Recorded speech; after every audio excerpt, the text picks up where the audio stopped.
The number of people living in the United States was 331,449,281. This represents an increase of 7.4% over the official population count from the 2010 census.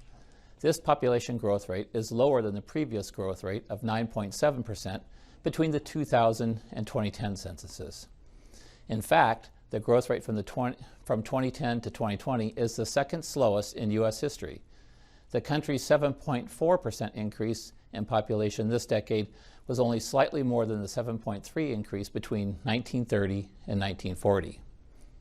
For the regions, the South grew the fastest over the last decade with a 10.2% increase in population, followed by the West with 9.2%, the Northeast with 4.1%, and the Midwest with 3.1%.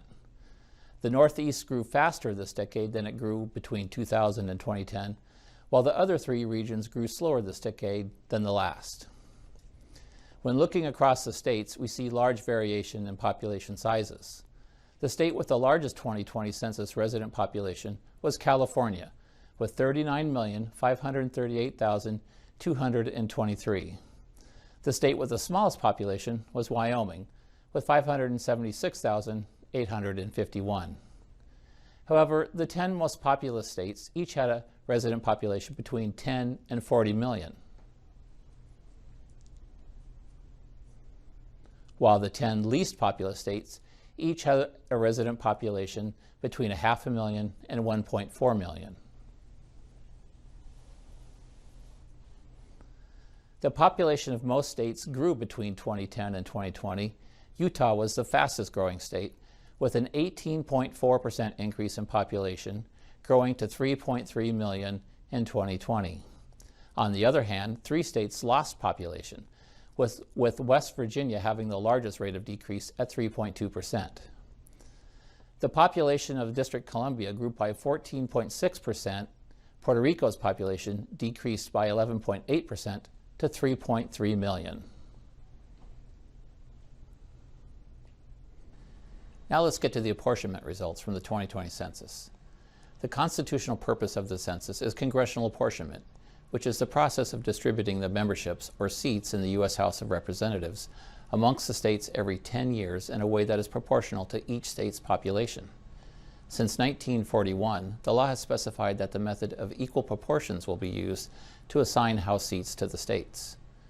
And while the law does not require the Census Bureau to calculate the number of seats each state will get, we do it as a courtesy to the President. We apply the required method to the apportionment population of the 50 states, not including the District of Columbia and Puerto Rico, because they have no voting seats in the Congress. The 2020 census apportionment population includes the number of people living in the 50 states plus the overseas population, which is a count of federal employees living overseas and their dependents living with them who are allocated to a home state.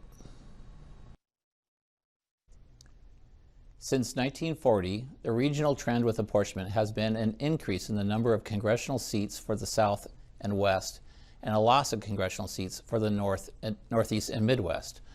More specifically, since 1940, there's been a combined net shift of 84 seats to the South and West regions. Overall, the effect of the official 2020 census population counts on congressional apportionment is a shift of 7 seats among 13 states, which is the smallest number of seats shifting among the states in any decade since the current method of calculating apportionment was adopted in 1941. 6 states will gain seats in the House of Representatives. Texas will gain 2 seats, and Colorado, Florida, Montana, North Carolina, and Oregon will each gain 1 seat. 7 states will each lose 1 seat in the House: California, Illinois, Michigan, New York, Ohio, Pennsylvania, and West Virginia. The number of seats for the remaining 37 states will not change.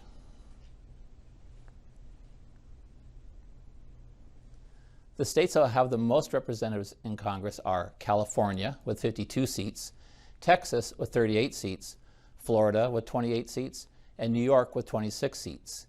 These 4 states are the most populous in the U.S., with each having more than 20 million people, and together those states will hold about a third of the total seats in the House of Representatives. Also, each of the 6 least populous states will have less than 1 million people and will have only 1 seat. After the first apportionment occurred based on the 1790 census, each member of the House represented roughly 34,000 people. Now, the average population size of each House district, based on the 2020 census, will be 761,169 people, which is an increase of 50,402 people per representative when compared to the average of 710,767 people per representative based on the 2010 census. And those were the first results of the 2020 census. We have taken the time we needed to produce the high-quality statistics that we and the public expect. While no census is perfect, we are confident that today's 2020 census results meet our high data quality standards. We would not be releasing them to you otherwise.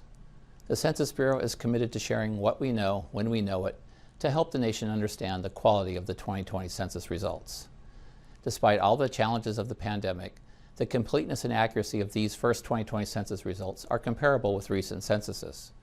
We had numerous quality checks built into collecting the data, and we have conducted one of the most comprehensive reviews in recent census history during data processing. Later today, we will release the next set of operational quality metrics and additional quality indicators. This afternoon's release will be unprecedented in how soon after the census we are able to provide operational metrics down to the state level. They are just one of the many ways we evaluate and assess the quality of the 2020 census. While our assessments won't change the results of the 2020 census, they will inform and influence our planning for the next census.